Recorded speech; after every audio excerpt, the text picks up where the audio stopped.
Ya, Assalamualaikum warahmatullahi wabarakatuh.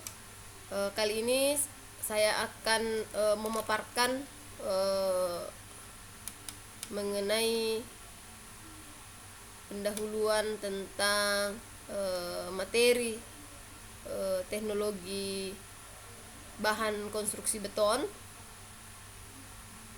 di mana ini adalah eh, materi awal yang merangkul secara garis besar dari suatu beton, mulai dari pengertian beton, kelebihan dan kekurangan beton, sampai ke pelaksanaan dan evaluasi tentang beton. Oke. Kita lanjut bahwa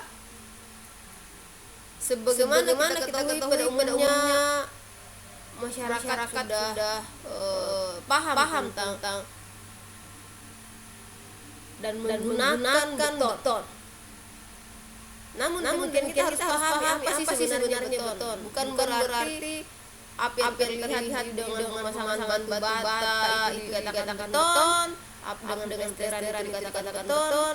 Kita harus memahami bahwa kita sebagai teknik sipil nanti ke depan harus paham apa sih pengertian beton. Oke.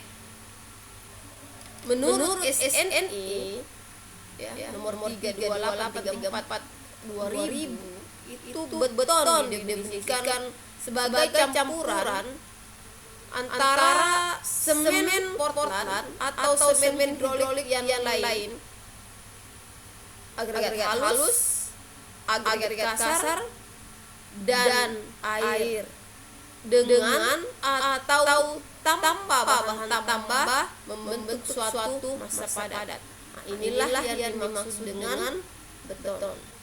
Dengan kata lain seperti ini, beton itu adalah suatu campuran antara semen, agregat, baik agregat kasar maupun agregat halus, air, dan zat aditif jika dibutuhkan. Itulah yang dimaksud dengan beton. Ya. Sudah paham ya? Itulah pengertian dari beton. Ada yang mengatakan jika misalnya agregat kasar ditambah semen ditambah agregat halus, itulah yang dimaksud dengan beton. Ya. Jika misalnya semen ditambah dengan air, apakah dimaksud dengan beton? Ya, kita sebagai teknik sipil harus membedakan. Jika semen ditambah dengan air itu dinamakan pasta, dan jika ditambah dengan pasir, semen, pasir, air itu dinamakan mortar yang biasa digunakan di restoran. Jika pada saat pasta biasanya digunakan untuk acian, ya, untuk menghaluskan dinding dan segala macam. Oke. Sekarang kita harus paham sebenarnya bahwa itu beton apa saja sih bisa kita memberikan suatu pengelompokan atau jenis-jenis dari suatu klasifikasi beton. Klasifikasi beton kita bisa melihat dari apakah berat satuannya, kuat tekannya, lokasi pencetakan, lingkungan, tegangan, perayaan, beran pada bangunan. Nah, kita mengklasifikasikan karena kenapa jenis beton itu sendiri itu tergantung klasifikasinya, tergantung berat satuannya, tergantung kekuatannya, tergantung lokasinya. Jadi itu harus diberikan batasan. Karena kenapa berbeda jenis-jenis beton kalau kita bicara masalah mutu, berbeda kalau kita berbicara masalah peran pada bangunan, berbeda kalau kita bisa bicara masalah lokasi pencetakan, berbeda dengan masalah lingkungan. Jadi intinya adalah kita bagi dengan antara mengklasifikasikan beton itu berdasarkan berat satuannya, kuat tekannya, lokasi pencetakan, lingkungan, tegangan, peralaian, peran pada bangunan. Oke. Sekarang kita lihat jenis-jenis beton berdasarkan berat satuan itu apa sih? Nah, bisa dilihat di sini ada tiga, yaitu beton ringan, beton normal, beton berat. Nah, jadi inilah ada tiga klasifikasi berat: beton ringan, beton normal, beton berat. Sekarang apa sih yang dimaksud dengan beton ringan? Beton ringan atau dalam bahasa Inggrisnya lightweight concrete itu adalah beton dengan berat lebih kecil atau sama dengan 1900 kg per meter kubik, ya. Dan umumnya beton ringan ini dipergunakan untuk atap bangunan rumah maupun gedung. Ya, sudah paham ya? Selanjutnya, apa sih yang dimaksud dengan beton normal? Ya, beton normal atau dalam bahasa Inggrisnya adalah normal weight concrete itu adalah beton dengan berat 2200 kg per meter kubik sampai 2500 kg per meter kubik. Biasanya beton normal umum digunakan, ya, baik digunakan pada rumah, gedung, dan lain sebagainya. Sekarang beton berat. Beton berat atau heavyweight concrete adalah beton dengan berat lebih besar dari 2500 kg per meter kubik. Itulah yang dimaksud dengan beton berat. Biasanya beton berat ini, ya, digunakan pada struktur bangunan tinggi, misal dan jembatan atau flyover. Nah, ini biasanya digunakan di bangunan jembatan di laut, bangunan tinggi, ya. Nah, itulah tadi klasifikasi beton berdasarkan beratnya. Sekarang kita lihat bagaimana kita jenis-jenis apa saja sih beton yang berdasarkan kekuatan tekannya atau kuat tekannya dari suatu beton. Jadi ada 3 juga: beton mutu rendah, beton mutu sedang, beton mutu tinggi. Nah, untuk beton mutu rendah itu biasanya FC-nya lebih kecil dari 20 MPa. Nah, biasanya digunakan untuk yang seperti tadi, beton ringan, ya. Jadi beton ringan identik dengan beton mutu rendah yang biasanya digunakan untuk plat atap pada bangunan rumah ataupun gedung. Beton mutu sedang, ya, 21 MPa sampai 40 MPa. Itulah yang dikatakan beton mutu sedang. Biasanya digunakan umum, ya, baik rumah, gedung, ya. Kemudian beton mutu tinggi itu lebih dari 41 MPa. Nah, itulah yang dikatakan beton mutu tinggi, yang umumnya digunakan untuk jembatan, flyover, bangunan di laut, ya. Oke. Itulah tadi berdasarkan klasifikasi mutu. Sekarang kita lanjutkan mengenai klasifikasi beton berdasarkan lokasi pencetakan. Jadi ada 2 beton, jenis beton, ya, yaitu beton cast in situ, beton precast. Beton cast in situ, ya, apa sih yang dimaksud beton cast in situ?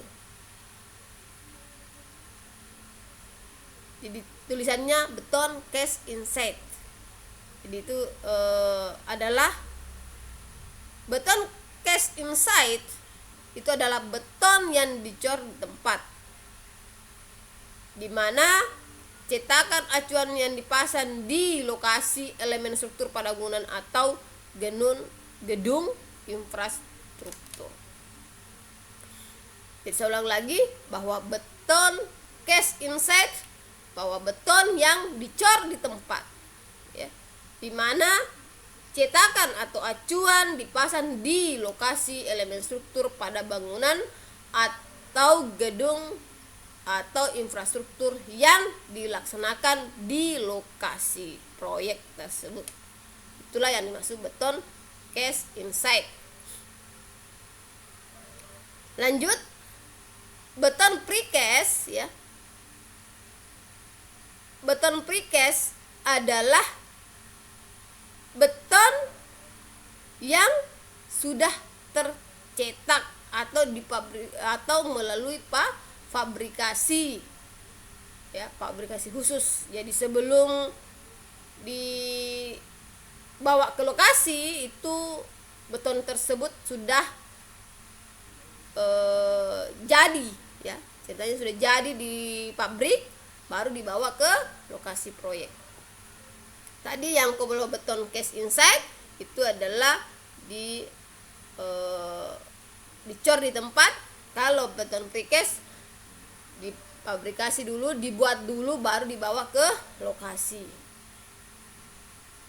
Jadi atau dipasang di lokasi pada sesuai dengan suatu proyek. Nah, seperti ini, misalnya gorong-gorong, balok, ya. Nah, sekarang kita masuk ke lingkungan. Klasifikasi beton berdasarkan lingkungan, ada namanya beton yang tahan lingkungan korosif, yang seperti misalnya beton-beton yang ada di laut, ya. Kemudian lingkungan basah non korosif, ya. Misalnya basah tapi dia tidak korosif, artinya mungkin dia di sungai, ya. Kemudian lingkungan yang terpapar cuaca, artinya beton-beton atau bangunan tinggi yang langsung terpapar cuaca dari atas, ya. Kemudian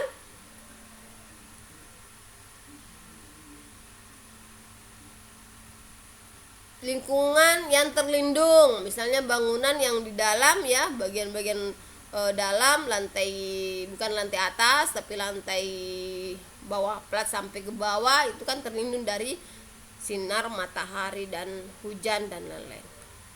Nah, sekarang kita lihat lagi apa sih lagi beton, klasifikasi beton berdasarkan tegangan, ya, tegangan pralayan. Jadi ada beton konvensional, ada beton post tension, ada beton pre-stress, ya.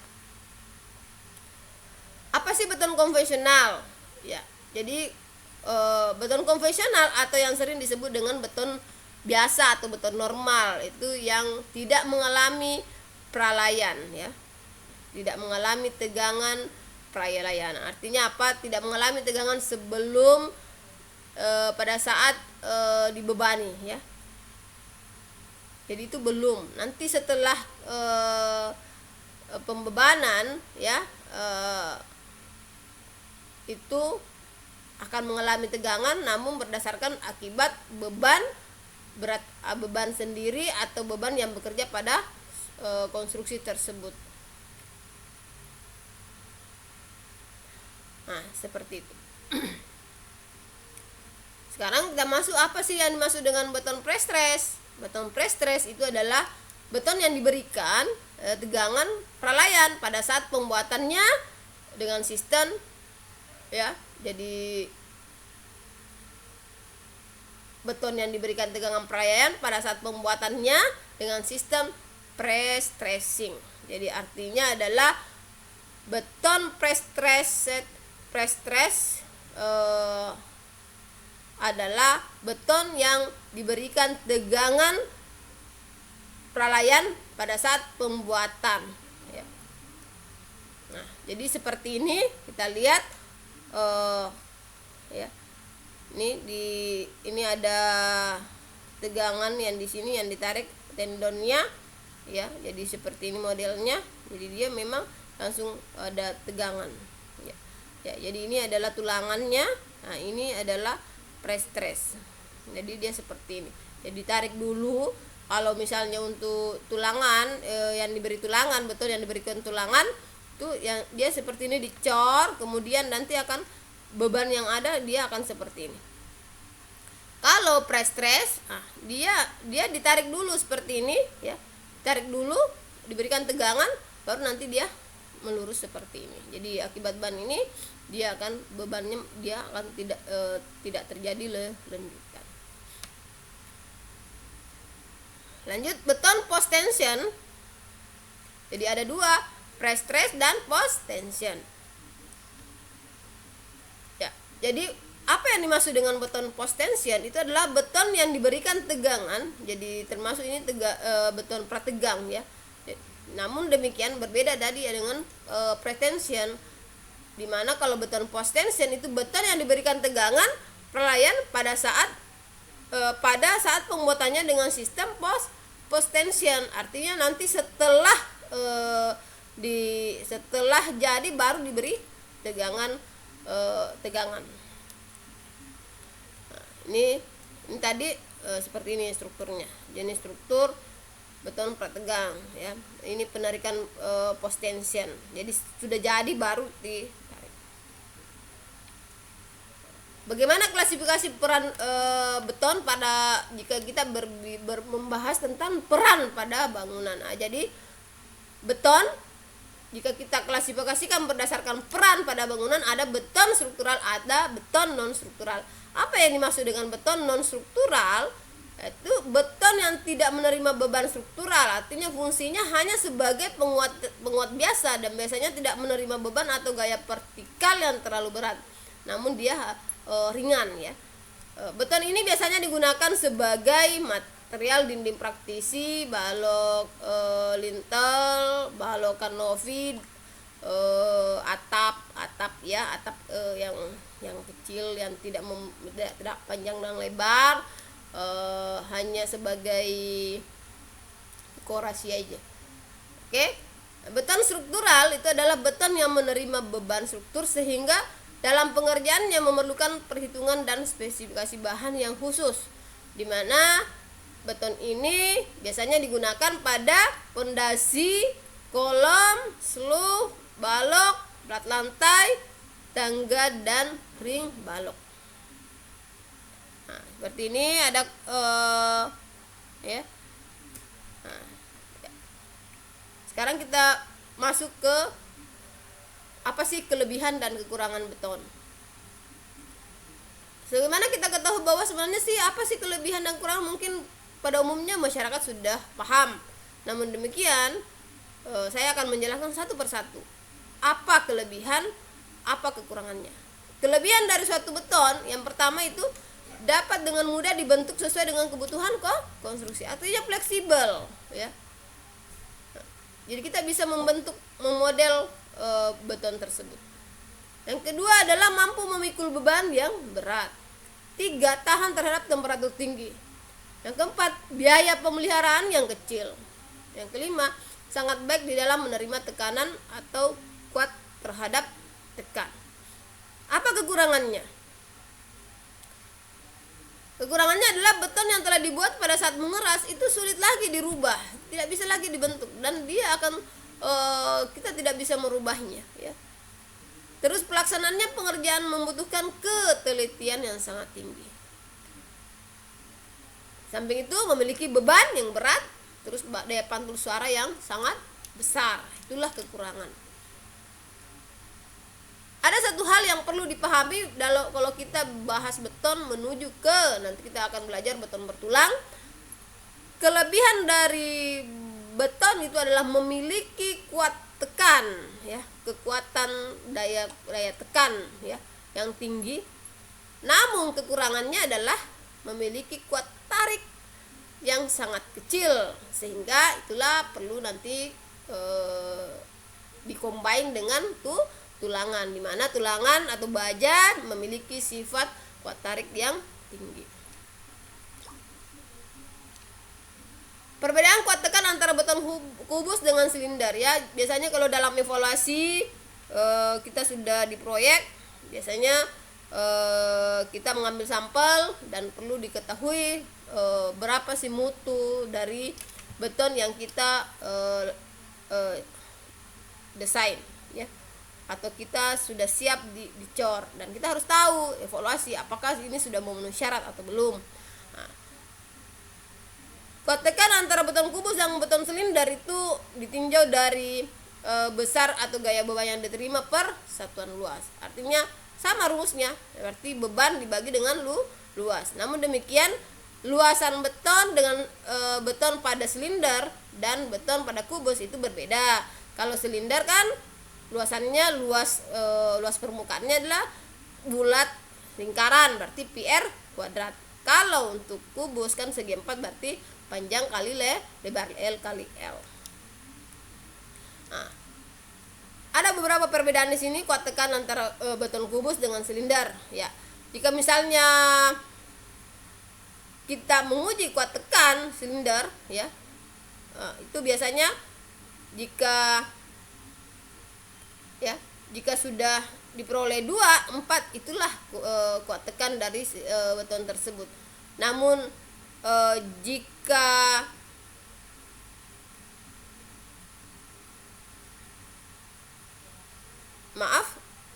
ini untuk yang 2, 4, 6, 8, 10, 12 itu bisa saja silinder jika silindernya menggunakan ukuran 10 kali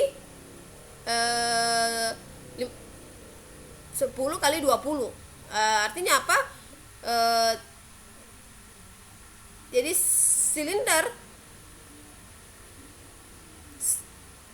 apa yang dihasilkan pada saat kita uji kuat tekan ya, itu akan menghasilkan beban dibagi dengan perluasan luas permukaan yang ditekan, itu akan menghasilkan kuat tekan. Nah, ya. Namun untuk kubus ya, nah, kita harus konversi. Misalnya pada saat ditekan menghasilkan 2 misalnya, atau 3 ya, 3 MPa misalnya, 3 MPa, berarti pada saat 3 MPa itu berarti kita harus konversi menjadi konversi dikali dengan 0,83 ya. Jadi seperti itu. Nah, saya ulangi lagi, kekuatan tekan itu adalah kemampuan beton untuk menerima gaya tekan per satuan luas. Sudah paham ya? Ya. Semakin tinggi kekuatan struktur yang dikehendaki, maka harus semakin tinggi pula mutu beton yang akan dihasilkan. Oke, tadi sudah jelaskan dari awal bagaimana pembuatan beton, bahan pembuatan beton. Jadi kalau kita bicara apa sih bahannya dalam membuat beton atau material penyusun beton, itu ada 4: semen Portland, air, agregat, bahan tambah atau aditif ya. Kalau semen Portland ditambah air itu pasta. Kalau semen ditambah pasir tambah air itu disebut dengan mortar. Jika semen, pasir, kerikil ditambah air disebut beton. Itulah tadi, mohon betul-betul dipahami ini. Ya. Kalau jenis-jenis semen mungkin sudah paham banyak ya. Ada semen kresik, ada semen 3 roda, ada semen Bosoa. Intinya adalah semua semen itu memiliki jenis-jenis, beberapa jenis semen, tipe semen. Ada OPC, OPC, ada PVC. Nanti kita bahas di jenis nanti kita bahas di bagian pada sesi atau materi semen ya.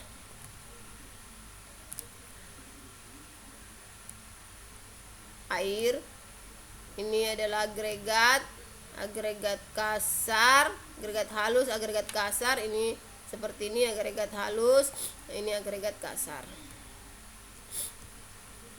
Bahan aditif biasanya kalau ada namanya yang untuk mempercepat pengerasan beton, biasa bisa diberikan jenis ini ya. Ini adalah sikacim concrete additive. Ini campuran adukan beton untuk mempercepat pengerasan beton. Kemudian semen Portland itu ada segi kebutuhan khusus, ada segi penggunaan ya. Kita lihat ada semen Portland tipe 1, 2, 3, 4. Semen Portland yang cepat mengeras, semen Portland tahan sulfat, semen Portland pozzolanik, semen Portland panas rendah, ada Mansory semen, ada semen Portland putih. Inilah jenis-jenis semen. Kalau agregat, apa sih yang dimaksud dengan agregat? Agregat yang dimaksud di sini adalah butiran mineral yang berfungsi sebagai bahan pengisi dalam campuran mortar atau pasta dan beton. Tidak masuk pasta. Pasta itu hanya air dan semen. Jadi agregat adalah butiran mineral yang berfungsi sebagai bahan pengisi dalam campuran mortar dan beton. Ya, secara umum itu agregat dapat dibagi menjadi 2, agregat alami dan agregat buatan. Ya. Kerikil, pasir alam, agregat batu pecah, agregat batu apung ya. Itu semua masuk agregat. Ya. Bisa juga ada klinker, cook, bris, hidit, lelit. Itu juga bisa dijadikan agregat halus ya. Sekarang air merupakan salah satu penyusun material beton. Apa sih sebenarnya fungsi air sehingga ditambahkan dalam beton? Air ini sangat berfungsi pada beton. Kenapa? Karena ini adalah airlah yang mereaksikan itu semen ya. Semen bisa berfungsi jika ada air. Jadi intinya adalah semen bisa bereaksi dengan adanya air dan sekaligus itu menjadi pelumas antara butir-butir agregat sehingga mudah dikerjakan dan dipadatkan. Untuk memperoleh beton dengan kekuatan yang maksimal, maka penggunaan air itu harus diperhatikan. Jika nilai kadar airnya sangat besar, itu dapat mempengaruhi suatu kualitas beton.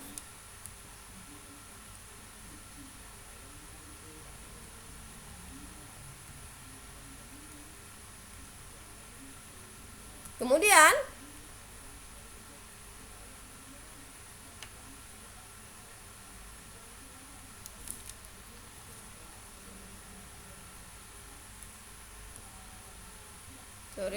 lanjut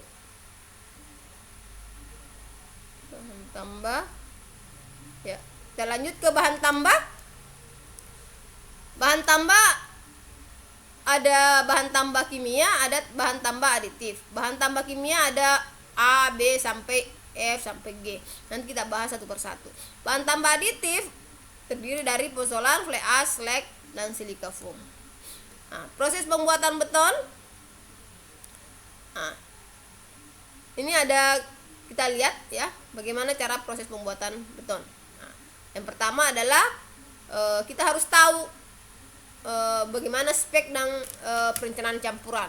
Apakah spesifikasinya beton apa yang kita inginkan, terus dalam perencanaan campuran itu seperti apa? Apa kita menggunakan metode SNI, metode Development of Environment DOE, metode PCA, metode American Concrete ya. Itu harus diketahui. Sekarang bagaimana material penyusun beton? Itu semua material penyusun beton itu harus diketahui atau diuji karakteristiknya masing-masing material. Setelah diketahui, makanya kita lakukan proses pengadaan dari material tersebut. Kemudian setelah proses pengadaan itu yang dimaksud di sini adalah apa kita melalui batching plan atau kita memang mau mengaduk sendiri atau dan yang harus diperhatikan bagaimana proses transportasinya, bagaimana pengecorannya, bagaimana finishingnya, bagaimana perawatannya. Nah, dari situ kita harus tahu sifat dan karakter beton yang sudah dibuat. Kemudian bagaimana kinerja betonnya kita evaluasi. Jadi sistem evaluasinya ada dua. Evaluasi yang pertama adalah sampel pengujian dan laporan. Terus untuk yang terakhir adalah sampel pengujian dan pelaporan tentang membahas mengenai beton segarnya dan beton kerasnya ya. Misalnya bagaimana kuat tekannya, bagaimana kuat tarik belahnya, bagaimana kuat lenturnya. Itu adalah karakter suatu beton. Bagaimana kinerja beton tersebut jika kita berbicara durabilitas, jika misalnya sudah 2 tahun, 3 tahun dan sampai 5 tahun. Nah, itulah tadi proses pembuatannya dari beton, mulai dari secara umum tentang beton. Untuk selanjutnya, jika ada yang belum dipahami silahkan ditanyakan. Lebih dan kurangnya mohon dimaafkan. Wabillahi taufiq wal hidayah. Assalamualaikum warahmatullahi wabarakatuh.